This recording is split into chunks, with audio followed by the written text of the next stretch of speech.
මතකද පොඩි කාලේ වික්ස් ටොපි කෑවා. ජපානෙත් වික්ස් ටොපි තියනවා කියලා ඕගොල්ලෝ දැනගෙන හිටියද? මෙන්න අද ඔයාලට ගෙනාවා වික්ස් මෙඩිකේටඩ් ඩ්‍රොප්ස්. අපේ භාෂාවෙන් කියනවා නම් වික්ස් ටොපි. කැස්ස සහ උගුර රිදීම වෙනුවෙන් තමයි මේක හදලා තියෙන්නේ. මේ වික්ස් ටොපි වල අඩංගු වෙන CPC කියලා ක්ලෝරයිඩ් එකකින් ඔයාලගේ උගුර ආසාදනය වීමට බලපාන බැක්ටීරියා විනාශ කරලා දානවා.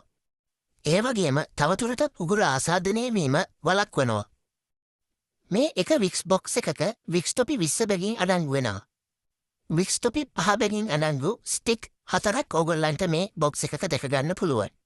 අපිට ලංකාවේදී නම් වික්ස් ටොපි එක ෆ්ලේවර් එකකින් තමයි බලා ගන්න තියෙන්නේ. ඒත් මේ ජපානයේ තියෙන වික්ස් ටොපි ෆ්ලේවර්ස් කිහිපයකින් ඕගොල්ලන්ට ලබා ගැනීමේ හැකියාවක් තියෙනවා. මම නම් විශේෂයෙන්ම කැමති මේ ලෙමන් ෆ්ලේවර් එකට. කෑවට පස්සේ හොඳ රීෆ්‍රෙෂ් ගතියක් දැනෙනවා. ඔයා ගොඩක් කාර්යබහුල ජීවිතයක් ගෙවනවා නම් ඔයාට බේත් ගන්නවත් නිමාඩුවක් නැත්නම් ඔයාට ළඟම තියෙන කොස්මස් එකෙන් හරි වීඩ්‍රග් එකෙන් හරි මේ වික්ස් ටොපි ලබා ගන්න පුළුවන්. අනිත් බෙහෙත් වර්ග වලින් නෙමේ මේක පොඩි බොක්ස් එකක අඩංගු වෙන නිසා ඕගොල්ලන්ට වැඩට යද්දී වුණත් ඉස්කෝලේට යද්දී වුණත් ලේසියෙන් මේක අරගෙන යන්න පුළුවන්. ඕගොල්ලන්ගේ උගුර රෙදෙනවා නම් කැස්ස තියෙනවා නම් මම කියනවාට මේක පාවිච්චි කරලා බලන්න. එහෙනම් ගයිස් මේ වගේ කන්ටෙන්ට් බලන්න මේ TikTok එක ෆලෝ කරන්න.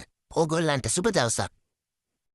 තවත් මේ වගේ එදිනදා ජීවිතයට අවශ්‍ය වන කන්ටෙන්ට් එකක් එක්ක අපි ආයෙත් හමු වෙමු.